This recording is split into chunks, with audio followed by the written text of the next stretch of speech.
kí ọlọ́run ọba àjọkẹ́ ayé ọba tó jẹ́ pé òun ni àṣàkẹ́ ọ̀run kí ọlọ́run ọba kí ó mọ́ ṣàì wà pẹ̀lú gbogbo wa nínú gbogbo àdáwọ́lé wa ọlọ́run ọba kò ní dà wá láàmú. Mo fẹ́ try láti correct àwọn impression àwọn nǹkan kan tí ó ń lọ online rí pé fún àwọn tí kò bá yé púpọ̀ jù pàtàkì jùlọ nínú àwọn tí ọlọ́run ní kan wọ́n pass àwọn comment kan káàkiri nípa ọ̀rọ̀ Ògbómọ̀ṣọ́ ayélujára ń dà wá láàmú bẹ́ẹ̀ bá gbé kinní kúrò nílé wọn gbé kúrò nílé wọn bọ́ bá ṣe kinní bó ṣe kinní mọ́ a mọ̀ wípé nítòótọ́ kò sí ẹni tí ó ṣe tí kò ní ká lára tí kò ní dùn but ní pàtàkì jùlọ mo fẹ́ kí ẹ lè ká lọ rí mọ̀ pé gbogbo wa náà la jọ wà lábẹ́ nǹkan tí ó ń dùn wáyé àfi ká lè ṣe kíni àfi ká lọ rí ṣe sùúrù fúnra wa dáadáa ká lè bá gbọ́ àgbọ́yé ara wa ká mọ̀ jẹ́ kí àwọn tí wọ́n ń gbìyànjú àti da ìlú rú kí wọ́n dominate wa ọlọ́run bá yóò gbé wa jẹ́rí gbogbo wọn. Àwọn issues bíi méjì sí mẹ́ta kan ni màá sáré tákù kọ́lọ́run bá kó fún mi ní time yẹn láti lè ṣe kọ́lọ́run bá kó sì jẹ́ ká ní àgbọ́yé lórí rẹ̀. Alákọ̀ọ́kọ́ ni pé mo kọ́kọ́ fẹ́ fi atẹ́gùn ọ̀rọ̀ mi lélẹ̀ lórí tí mo fẹ́ sọ yìí. Òyìnbó ni but màá gbìyànjú láti pé kí n tú sí Yorùbá ìyànjú ni. Èyí tó ṣẹlẹ̀ yìí ó ṣẹlẹ̀ sí Sadat Egypt president tí wọ́n pa nígbà tí wọ́n mú ẹni tó pa Egypt president Anwar Sadat nígbà wọ́n mú wọ́n wá bi léèrè pé kí ni ìtumọ̀ tí ó fi pa ó nítorí pé Sadat believe nínú secular that is nǹkan táwa ń lò ní Nàìjíríà bíi pé kálukú ló ní ààyè fún ẹ̀sìn rẹ̀ kí mùsùlùmí ó ṣe tiẹ̀ kí christian ó ṣe tiẹ̀ nǹkankan. Ó ní you believe torí pé he believe in secular reason tó fi pa nìyẹn. Wọ́n wá bi ẹni tó pa yẹn léèrè pé ṣó mọ túmọ̀ nǹkan tó pa sí ó lóun ọ̀hún mọ́ kí la fẹ́ pe léyìn ìkórìíra àtàìní ìmọ̀ lórí nǹkan tó ṣe ló fi lọ pa ẹni ẹlẹ́ni ló fi pa president Egypt nígbà náà ó lóun ọmọ ara nǹkan tó fi padà jẹ́ ọlọ́run nípè nìyẹn. Ọ̀kan tó wá ṣẹlẹ̀ láàrin olùkọ̀wé kan tí à ń pè ní Naguid Mahfouz òun náà ọmọ Egypt ni ẹnìkan gún ní ọ̀bẹ nígbà tó gún ní ọ̀bẹ nígun wípé kí ó kú wọ́n wá arrest ẹ̀ nígbà tó wọ́n arrest ẹ̀ nígbà tó ń gbé dé court wọ́n wá ní kí ló dé tó fà á tó fi gún lọ́bẹ ó nítorí ìwé tó kọ kí ni orúkọ ìwé náà ó ní the children of my neighborhood that is àwọn ọmọ alábàágbé mi ní nǹkan tó pe orúkọ ìwé yẹn wọ́n wá ní òkè ṣé torí tó fi gún lọ́bẹ ni ó ní òkè so ti ka ìwé yẹn so ti mọ nǹkan tí ìwé yẹn ń sọ̀rọ̀ ọba ó ní rárá òun ọ̀ka ó nítorí pé bọ́kàn ṣe kọ́ tó jẹ́ pé the children of my neighborhood àwọn sì jọ ń gbé ni alábàágbé òun ni so wọn mọ nǹkan tó wà nínú ìwé òun kàn dédé pa nítorí òun ti fọkàn sí pé òun ní bá wí tí kò sí wọn nítòsí tí kò sí wọn ní tàbí ṣùgbọ́n bẹ́ẹ̀ láì ka ìwé yẹn nínú ìkórìíra olórí gbẹ́ni ẹlẹ́ni lọ́bẹ. The last one tó fẹ́ mú níbí púpọ̀ but ká mọ irú àwọn nǹkan tá à ń bá ń kọ nínú àwọn táwọn náà bá rí ni online àti ìtàn bá tún kọ́ àwa náà là ń fẹ́ káwọn ẹlòmíràn kan jèrè rẹ̀ lára wa. Another writer ọ̀kọ̀wé kan so Faraj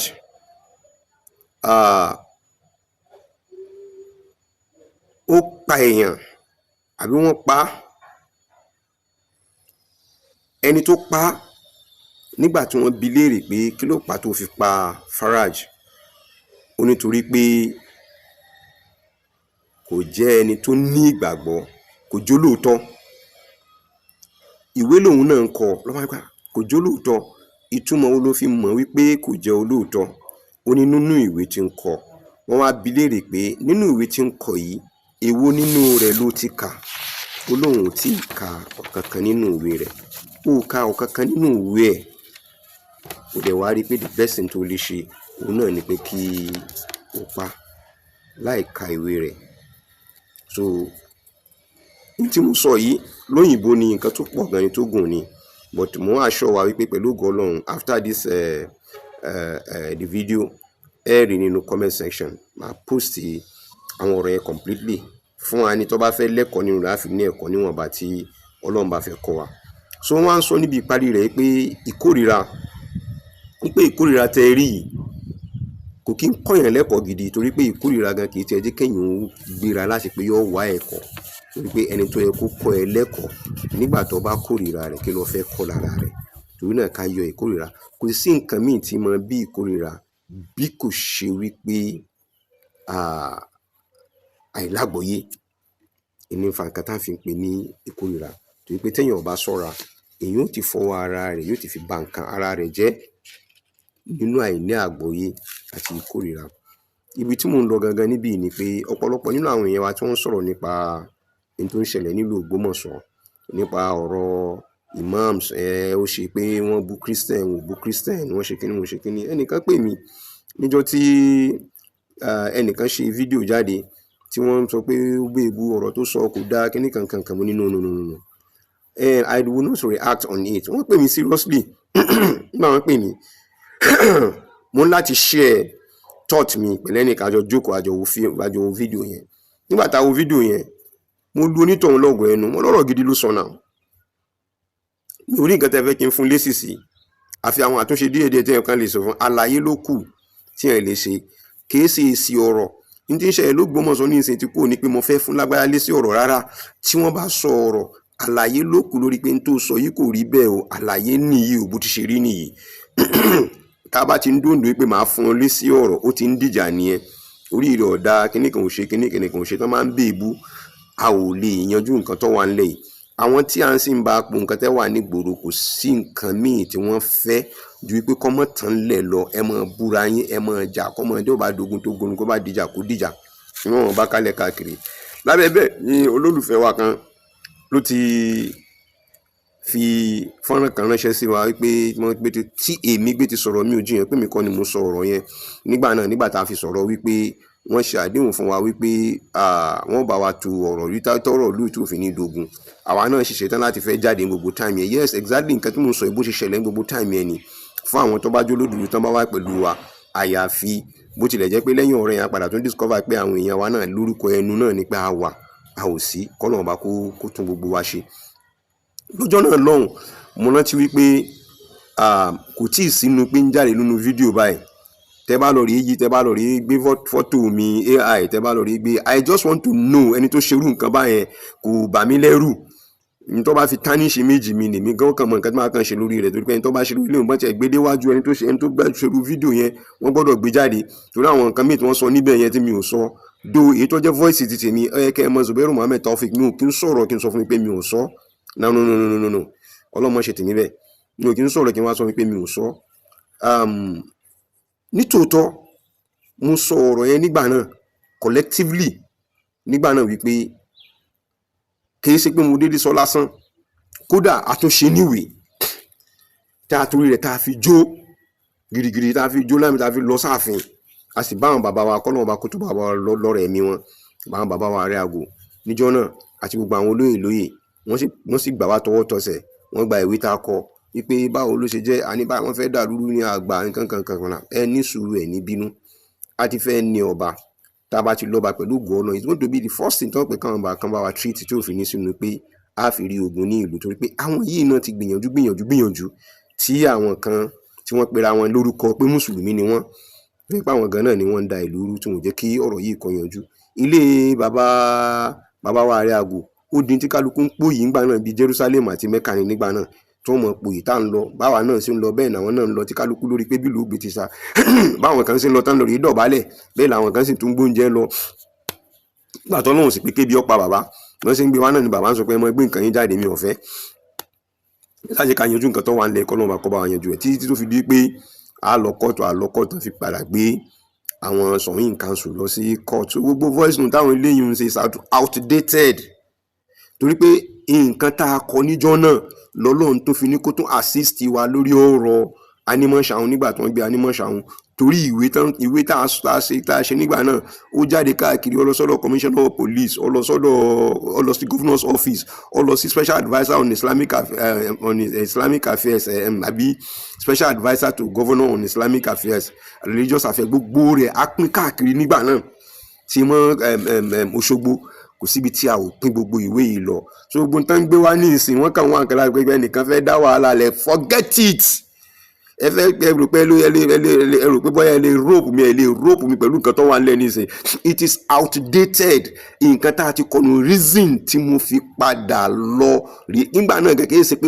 à ń sọ̀rọ̀ ni àwọn ni gbogbo time yẹn pàápàá gan wọn ò tí bọ́ sórí YouTube pé kí n mọ sọ̀rọ̀ báyìí lórí YouTube. That is why nígbà tó di pé adébẹ̀ ládọ́run nǹkan báyìí ẹlẹ́fẹ́ ṣe báyìí ẹ̀fẹ́ ṣe bẹ́ẹ̀ ni torí pé nǹkan báyìí náà ṣe wà torí nígbà náà ibo lẹ́yìn wà gbogbo àwọn tó ń gbé kíní kálẹ̀ káàkiri wọ́n ti gbàgbé nígbà tá a fi gbà pé it's going to be a Black Friday, it's going to be Red Friday, wọ́n ti gbàgbé ni pé torí gbogbo nǹkan tó fi gbé wá ńgbà náà nìyẹn. At the end of the day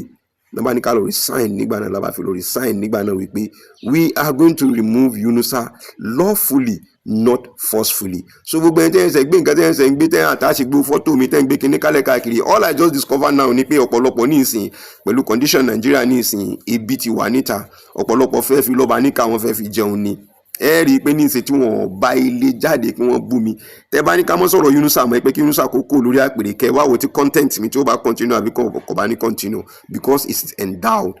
Almighty Allah gave it to me. So a tún sọ nǹkan mi nípa Nàìjíríà, nípa bá ti fẹ́ lọ síwájú nípa Nàìjíríà, a sọ nǹkan mi nípa òṣèlú, a ó padà rólè tí wọ́n mú, a make analysis lórí rẹ̀, a padà rẹni tó yàn jẹ, a rẹni make analysis lórí rẹ̀. Eléyìí tó kàn wá gbọ̀ngbọ̀n tó yẹ ti lu àlà ń sọ kí wọ́n sọ pé kò rí nǹkan mi sọ lórí ti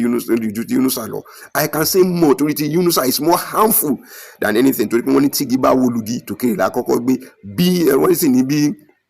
iná bá jó ni tó bá jọ́ mẹ́ni tara ẹni nìyẹn kọ́kọ́ pa. Tí ń ṣe láàrin wa pẹ̀lú Yunusa iná ń jó wa lọ́wọ́ nílùú wa ní tara wa là ń kọ́kọ́ pa náà ká tó lọ sóde. So for those of you tẹ́ pè mí pé ẹ̀rí kìíní yìí kò dùn mọ́ kíní kan, I love you all, I love you.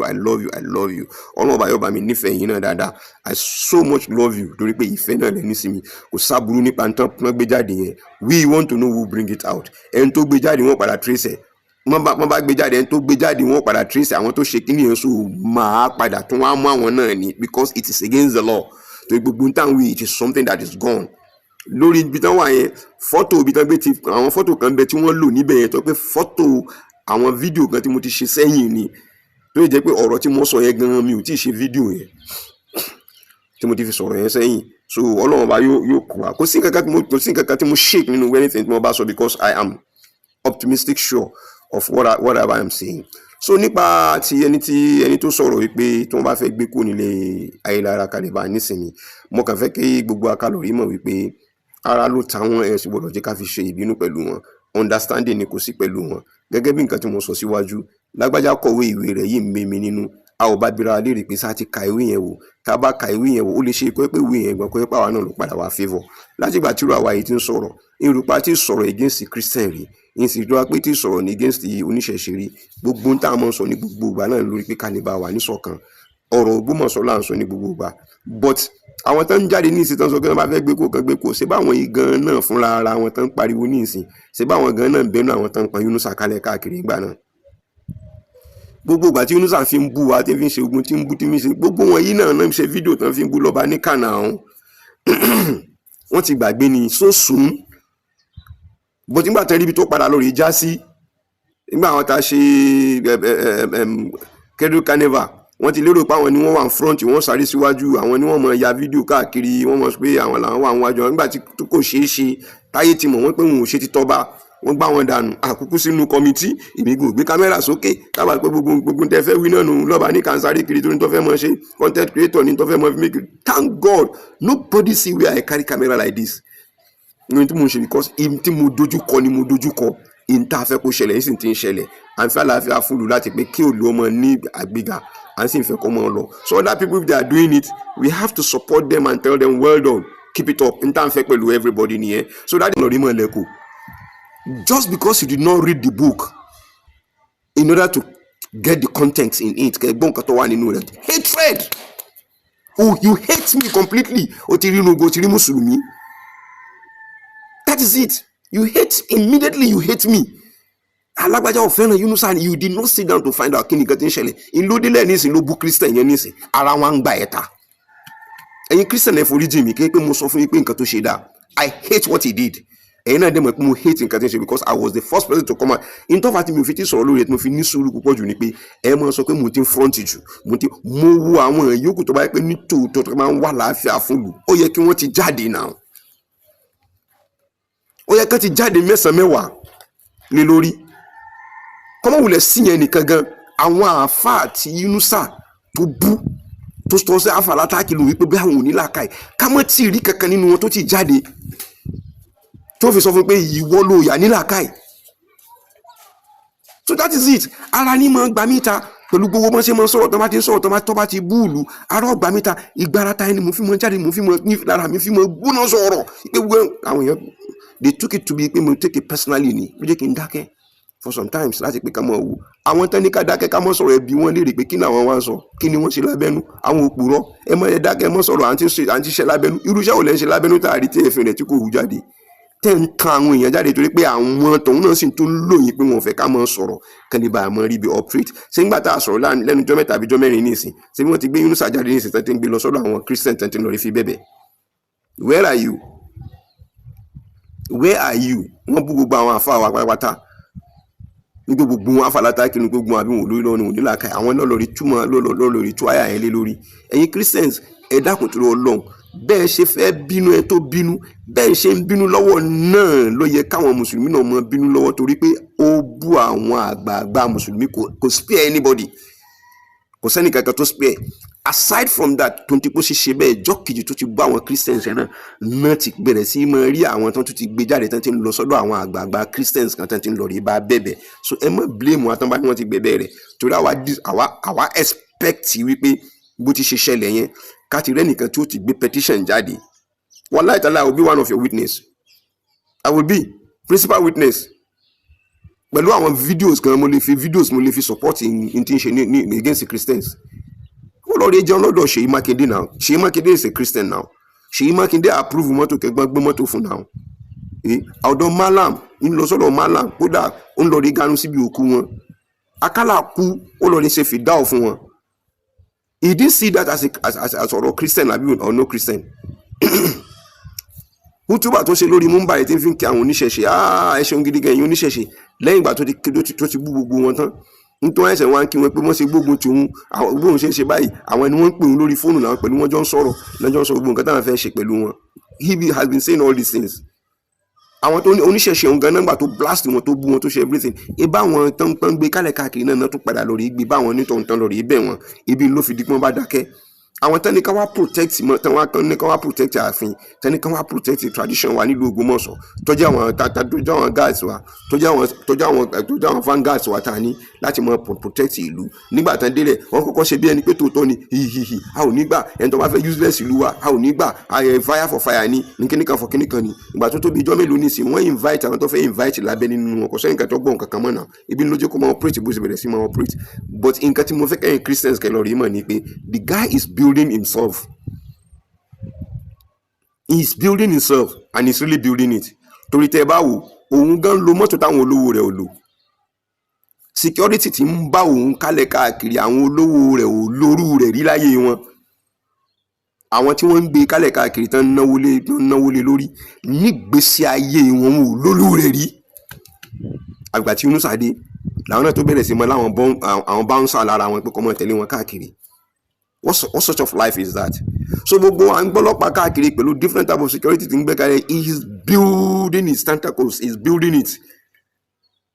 Pẹ̀lú lágbájá mo fi ọ́ joyè tàmọ̀dò mo fi ọ́ joyè kíníkan mo fi ọ́ joyè tẹ́lẹ̀ tán fi ń ṣe nǹkan tí kò sí nínú ẹ̀sìn Islam tàbí tí kò pé it's not supposed to do tẹ́lẹ̀ tí ń ṣe ńlọrí fi plant gbogbo àwọn eléyìí lẹ̀ nínú ìdílé ẹnìkọ̀ọ̀kan wọn kálẹ̀ káàkiri ni wípé tó ṣé ẹ̀fẹ̀ kí wọ́n kàn gba oyè yìí mọ́ mi lórí ni so that is what he's doing. Mo pariwo jáde náà. I stated it. Tí Yunusa ọba fi bọ́ sórí Mumbai tí ọba fi lè bloody full everybody tí ó fi bá fi bá ńlá bá àwọn àgbàlagbà tó wà nílùú ẹ ṣàmọ̀ pé torí pé kò ní bàbá láàrin wa ni tó bá ní bàbá láàrin wa kò ní sọ pé wọn mọ bàbá ńlá bàbá yóò tì lẹ́nu náà yóò tà wá náà lẹ́nu láti fi ká sọ nǹkan tó bá fẹ́ sọ tó bá jọ bẹ́ẹ̀ ká làwa jẹ́ bú bàbá rẹ̀ a ò bú bàbá anybody ìwà tí kálukú ń wù là ń sọ wọn ò dẹ̀ fẹ́ káṣírí àwọn tú lórí ìwà wọn tí wọ́n tú tẹ́ bá ní káṣírí ọmọ tú lọ́dọ̀ ẹ̀dá sí kó tó bò lọ́dọ̀ Ọlọ́run ọba ni Ọlọ́run ọba ò lè fi yín lẹ̀ now at any time. So if the Christians really want to believe what I'm saying, probably tẹ́ bá tún wò aside from kíní comment yìí màá gbé fídíò kan jáde, màá gbé link yẹn jáde nínú comment yìí kẹ́ lọ rí wò. There was a place I made mention wípé kí kábíyèsí àwa mùsùlùmí tá a wà nílùú Ògbómọ̀ṣọ́ pátápátá I deserve láti apologize fún kábíyèsí for irú rẹ̀ jẹ́ tán fi rán kábíyèsí. Fídíò ni kì í sọ̀rọ̀ lásán wípé mo kàn sọ̀rọ̀ lásán, link rẹ̀ máa post ẹ̀ sínú bí ẹ ó padà rí, possibly mo tún lè padà tún rí post ẹ̀ káàkiri káwọn èèyàn kan tún padà bá wa rí. So kẹ́ mọ́ rò pé bóyá dákẹ́ yẹn Christians a ò dákẹ́, torí àwa là ń kọ́kọ́ sáré rẹ̀ láti rí pé ọmọ yìí ò dá, ọmọ yìí ò dá, but àwọn Christians náà ni wọ́n kún lọ́wọ́ ńgbà náà, torí sẹ̀móvìtà táwa kọ́ lọ́dọ̀ àwọn mùsùlùmí àwọn Christians kan gbà náà, tí wọ́n bá jẹ́wọ́ fún yín ni wọ́n jẹ́wọ́ fún yín, tí wọ́n bá pín dọ́dọ̀ tí yín ni wọ́n pín dọ́dọ̀ yín. Àwọn Christians kan bẹ tán gbé lọ rí kámọ́lé náà, tán gbé lọ rí kámọ́ chọ́ọ̀chì náà, tí gbogbo náà gbàgbé àwọn ni wọn ò gbà tí wọn bá ti gbà àwọ̀ bá ń titi wa. So tán fi build ẹ pé tó pé àwọn plan pé tí wàá lọ́ọ́ bá délé àwọn táwọn olóòní yẹn lọ́rọ̀ tí wọ́n kàn wọ́n, but nígbà tó lọ́n fẹ́ mú òun náà lọ padà lọ rí breach contracts tó wà láàrin ara wọn lójú kọjá rẹ̀ ló bẹ̀rẹ̀ sí mọ́ bù wá. Àwa fẹ́ mọ̀ táwọn Christians yẹn bá fẹ́ ṣe dá, bá fẹ́ ṣe dá pẹ̀lú wa ní tilẹ̀ tọ́lọ́hún, ẹ jẹ́ ká jáde ká believe pé àwọn ta ní rìfáàsì talent rìfáàsì. Èmi rí fídíò kan láàárọ̀ yìí o, but I'm not ready to talk. I just want to see àwọn tó bá jẹ́ òkodoro tó jẹ́ pé ní tòótọ́ wọ́n nífẹ̀ẹ́ ìlú Ògbómọ̀ṣọ́, wọ́n sì dúró ti Ògbómọ̀ṣọ́, wọ́n sì tún dúró de apèrè wọ́n dúró ti apèrè Ògbómọ̀ṣọ́, wọ́n sì tún dúró ti gbogbo àwọn olóyè ààfin pátápátá ti Ògbómọ̀ṣọ́. Mo fẹ́ kí n rí pé wọ́n jáde, even nǹkan pé látàfin ni mo fẹ́ kí wọ́n jáde, kí wọ́n sọ̀rọ̀ lórí ọ̀rọ̀ fídíò tí wọ́n ṣe láti Ìwó, tí ọmọkùnrin kan jáde láti Ìwó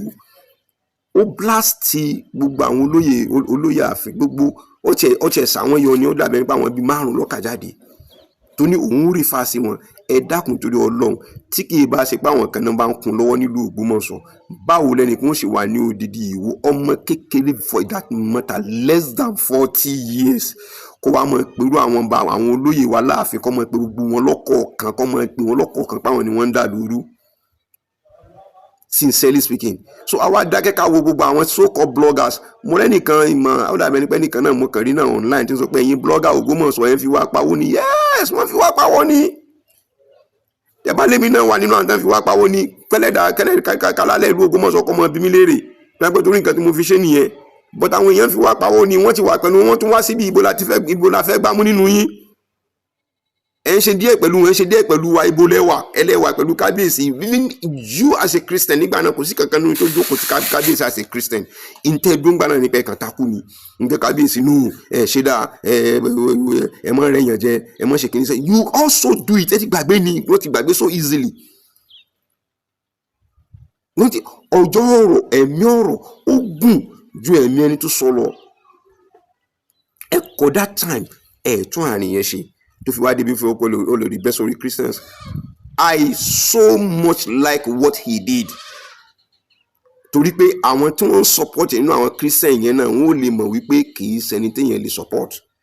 Ṣé nínú àwọn ọlọ́pàá tẹ́nìkan wá mọ̀ sọ ṣé kò sí Christian nínú wọn? Nínú àwọn àmọ̀tẹ́kùn ní kíní kankan ní tí wọ́n kó jáde,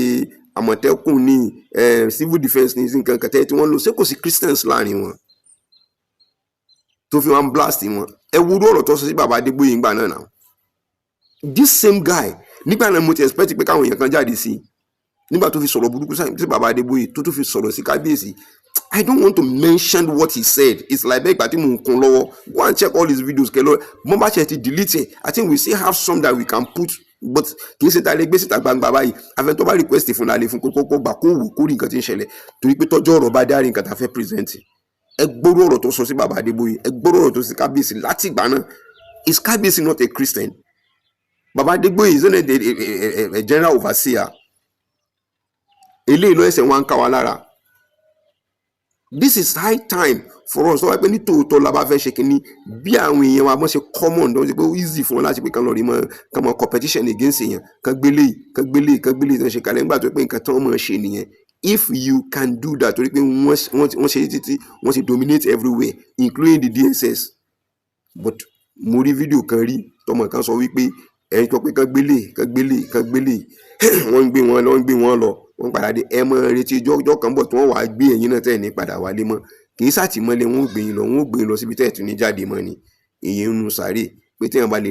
rọ́jú tó bá lè ronú lórí nǹkan tí máa ń ṣe. So on this I just want to beg everybody nípa ọ̀rọ̀ lílá ayé lára yẹn wọ́n gbé kún ní ayé lára wọ́n gbé kún ní ayé lára. This is something that by the grace of Almighty Allah will not work. Torí iṣẹ́ rírọ̀ ọ̀rọ̀ tẹ́lẹ̀ tí àwọn tó ń sọ̀rọ̀ lórí ẹ̀ tó ń sọ yẹn àwọn kan náà tó ti ń sponsor wọn lábẹ́nú, àwọn sponsors wọn ń bẹ lábẹ́nú, kódà mùsùlùmí ni wọ́n náà tó ń sponsor wọn lábẹ́nú pé kán máa sọ ọ̀rọ̀ bẹ́ẹ̀ torí pé àwọn gan náà lórúkọ pọ́n wà pẹ̀lú wa ni wọn ò sí pẹ̀lú kábíyèsí lórí ọ̀rọ̀ ìmáàmù. Àwọn náà ń fẹ́ kó dàrú àtúká torí wọ́n ní àjẹ́ndà. Àwọn kan tó ní àjẹ́ndà wọn ò mọ̀ pé lẹ́ǹtì kí ni wọ́n padà débi kí wọ́n padà sọ pé ọ̀dà náà kí láyé lára kán gba táìtù wọn kán mọ̀ bá lọ kájú káfí mọ̀ púpọ̀ tó ń fi kó ní court. But because they are so heartless, ẹ dákun yẹn mo fẹ́ kẹ́ wò kí ni kẹ́ wò how heartless they are. Àwọn ilé ayé lára the last time tán jẹ́ kí ni is over 100 years. Kéèsì pé kí ni ọ̀kan wọn káfagbára gbé kú káfi owó gbé kú láì wọn ò sí nítòsí ni ò sí nílé ò sí níbo ni wọ́n ṣe pín ò ṣe kíní ni wọ́n ń bá kálẹ̀ káàkiri. Àwọn ìdílé mi ti jẹ lẹ́ẹ̀mẹ́ta, àwọn kan ti jẹ jù bẹ́ẹ̀ lọ pé wọ́n sì ń tún retí pé wọ́n sì ń tún retí ẹlẹ́ẹ̀karùn àbí wọ́n retí ẹlẹ́ẹ̀kẹrin tó yẹ pé ayé lára ẹyọ kan oṣù tí wọ́n jẹ náà ọ̀sẹ̀ mẹ́ta péré lẹni tó ṣe ń jọ náà ló tó jẹ ìmáàmù ńgbà náà ló fi kírun ìdí ló fi kírun jímọ̀. Ọdún méjì ló ṣe nínú ilé tó yẹ pé lómi lọ́ba wọn sọ ọdún méjì yẹn. Lẹ́yìn ìgbà náà ló fi wá dì sí ìwọ̀n tí wọ́n á rí mọ́ ní after 100 years. Ẹ wá délẹ̀ àwọn tán ti ń ṣe lọ náà wọ́n tó wá ń ṣe lọ dì sí ìwọ̀n tí kúrò ń bẹ. Àwọn tán ń ṣe lọ lánàá náà wọ́n ń ṣe lọ dì sí ìwọ̀n torí àwọn náà mélé yìí wá nísìn àwọn ni wọ́n ń lò. Tẹ́ ẹ bá sọ pé wọn ò sọ́pọ́ọ̀tì ilé wọn tẹ́lẹ̀tẹ́lẹ̀ wọn ò sọ́pọ́ọ̀tì ilé wọn nínú ogbó ni bọ̀ wọ́n sọ́pọ́ọ̀tì ilé wọn nínú ọ̀dọ́ láti pé kọ́mọ jẹ́ pé ilé wọn náà mọ̀ control ìlú. Iná fi ń support ilé iná fi ń ná gbogbo tó ń ná lórí ilé tó tún fi ń lọ rí wá ìrànlọ́wọ́ wá láti òde. Wọ́n ti wá ìrànlọ́wọ́ tó pọ̀ wá láti òde. Sincerely speaking ni mò ń sọ fún yín torí tí kì í bá ṣe bẹ́ẹ̀ jẹ́ ká lọ rí béèrè wò náà gbogbo gbà níbi ọmọ Ògbómọ̀ṣọ́ wò lẹ́yìn tí ń gbé nǹkan fún Yunusa.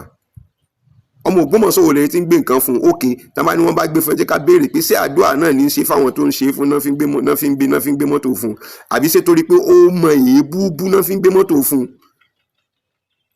Ṣé wáàsí lọ́mọ ń ṣe ok nínú eléyìí ní ìsìn ni àwọn tó ń gbé mọ́tò fún náà tó bá yẹ pé ní Nàìjíríà náà ti ń jẹ náà ti ń mu tó yẹ jẹ́ pé nínú owó mímọ́ náà ti ń ṣe nínú owó Nàìjíríà wọ́n ti ń jẹ. Ẹ jẹ́ ká wá jọ bíra wa léèrè wípé ṣé wọn ò jẹ́ lára Christian ṣé wọn ò jẹ́ lára Mùsùlùmí ṣé wọn ò jẹ́ lára oníṣẹ̀ṣe tó fi wá jẹ́ pé ní tí wọ́n ń bú Christian tí ń bú kiri náà ni wọ́n wá ra mọ́tò fún pé ó kú iṣẹ́ o ọmọ ọ̀dọ̀ rere túmọ̀ bú wọn nìṣó. Àbí ṣe ń ta ṣe fún kọ́ yẹn a tún fún lọ́lọ́pàá pé kọ́ mọ́ lọ bú anybody tó bá fẹ́ bú ọlọ́pàá wà pẹ̀lú ẹ̀. Kò sí nǹkan kan tó ṣẹlẹ̀ tó máa tún lọ pẹ̀lú sàárì ni mọ́ dáadáa wọn láàmú kálẹ̀ káàkiri kò sí nǹkan tó ṣẹlẹ̀. Àwọn celebrate irú nǹkan báyìí ṣé irú nǹkan báyìí ṣe jẹ́ nǹkan tá a lè celebrate. So nídìí èyí ẹ mọ̀ jẹ́ ká mọ̀ jump to conclusion bí irú àwọn tó ń pẹ́ àwọn mùsùlùmí náà ṣe kí ni kò sí kankan síbi kan tí mùsùlùmí ti wrong anybody nípa Christianity kò sí kankan. Kódà ọ̀kan nínú àwọn tó yẹ mùsùlùmí ẹgbẹ́ wa tó ṣe pé kábíyèsí mùsùlùmí ọ̀jẹ̀bí kábíyèsí nígbà náà tó ṣe fídíò gbẹ jáde nígbà tí mo tó rí fídíò tó tún ṣe lẹ́nujọ́ méjì tó sọ pé kábíyèsí ẹ dákun ẹ má bínú ẹ̀yin Christian ẹ má bínú mo sọ fẹ́ ní ìmí ìgbà táwọn jọ wò mú ní kọ̀tán bí níjọ́ náà ló ń ta sọ wípé àwa mùsùlùmí jẹ̀bi kábíyèsí. There was a video he did tó sọ pé rárá àwọn ò lè gbà pé mùsùlùmí jẹ̀bi o mùsùlùmí ò jẹ̀bi o pé àwọn kan tó bá jẹ̀bi wọn jẹ́ táwọn kan bá wá jẹ̀bi àwọn tó wá jẹ̀bi òun ṣé kì í ṣe àwọn mùsùlùmí náà ní nǹkan tó ń ṣe. Òkè lẹ́yìn ní ìṣètò jáde ní ìṣètò bẹ̀rẹ̀ sí mọ́ bí èbú òun ní ìṣèkò lè jáde pẹ́ni tóun bá wí ni wọ́n ti fáwọn tán fẹ́ fún lówó ní ìṣe níta nígbà tí mò ń sọ̀rọ̀ wípé wọ́n ń build àwọn terrorists láti ta wọ́n ní irọ́ ni. But we thank God wípé mo rí fídíò kan náà ní alẹ́ àná níbi tí ọmọláàsán àbílà ọmọláàsán ní àìbò ni tó gbé ti ń praise Mudiru ní 9-10 gbogbo àwọn tó fẹ́ dá wàhálà lẹ́ náà nù ẹ̀ àmọ́ wípé òun náà fẹ́ fojú sí ní ìsìn nígbà tó ti rí pé àwọn tó ń pè ní sultan tán lòun náà lọ́ba tán ní kò sí tí ò lè ṣe tán bá kiri nígbà náà àmọ́ wípé tó fẹ́ fojú sí ní ìsìn torí tí wọ́n náà wọ́n fi ń gbọ́ àwọn Mudiru nígbà náà ìní ń bá kálẹ̀ káàkiri ẹni tó yẹ pé òun gan fúnra ara rẹ̀ kò lè ṣe fàtọ́wá lórí ọ̀rọ̀ bóun gan náà ti ṣe wà yàrá fẹ́ mọ̀ ṣe fàtọ́wá lórí pé wọ́n rọ́ṣù wọ́n ṣe dá wọn ò ṣe dá gbogbo àwọn nǹkan tápá rẹ̀ ọ̀ka inú ọ̀lọ́rí mọ́ tọrùn bọ̀ ní ọ̀lọ́rí mọ́ kẹsẹ̀ bọ̀ lórí pé kóun mọ̀ ṣe. So mo fẹ́ rọ̀ wá most especially ẹ̀yin Christians ẹ lọ ṣe bá wa ṣe sùúrù gidi gan. Ẹ má jẹ́ kí ọmọ yìí kó gbé wa kọlu ara wa. Ìka tó bá ṣẹ̀ o ń lọ bá gé àwa ẹ̀yin ti rẹ́ni tó bú Christian tó ní nǹkan tó ń ṣe ni òun ní kẹ́ ẹ dojú rẹ̀ kọ. Ẹ mọ̀ wùlẹ̀ dojú rẹ̀ kọ gbogbo mùsùlùmí mọ́. Ẹ dojú rẹ̀ kọ torí òun ti sọ fún yín pé òun láyà ṣe nǹkan tóun ṣe ni. Ẹ dojú rẹ̀ kọ pé kó mú ẹni tí